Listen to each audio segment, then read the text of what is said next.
Շնորհակալություն, երբ որ սկզբնական շրջանում այս նախագիծը դեռ մի քանի տարի առաջ ընդունվում էր, դեռ այդ ժամանակ զորքերում, հատկապես պայմանագրային անձնակազմի մոտ, պայմանագրային ծառայողների մոտ բազմաթիվ հարցեր կար,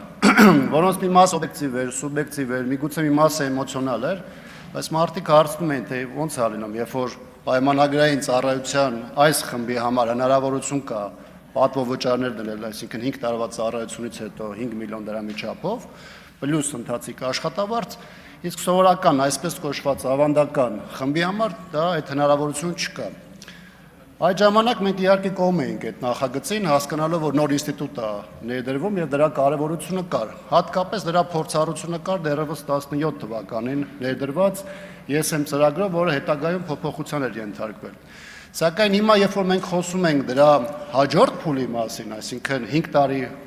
պայմանագրի լրանալուց հետո եւս 2 տարի կամ 5 տարի պայմանագիր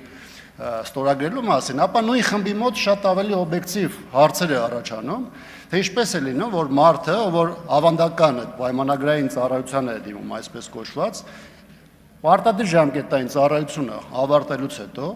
3 տարվա պայմանագիր է ստորագրում, հետագայում այն լրացնում է 1 անգամ, 2 անգամ, 3 անգամ, շատերը 18-20 տարվա ծառայողներ են, այսինքն 5, 6 կամ 7 անգամ միգուցե դա երկարացրել են, եւ դա որևէ պատվովճար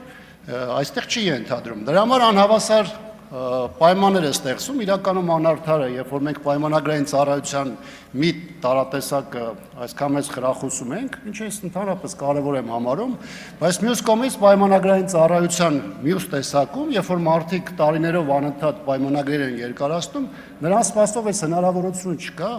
եւ ես կարծում եմ, եթե ոչ այս փուլում, ապա առաջիկա